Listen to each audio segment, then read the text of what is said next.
√2/√2 সমান 2⁻x।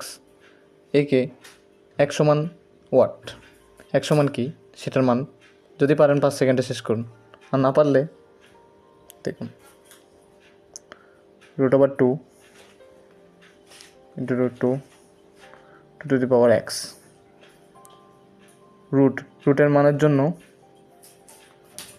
1/2 এমনি আছে √2 × 1/2, এদিকে আছে 2⁻x 2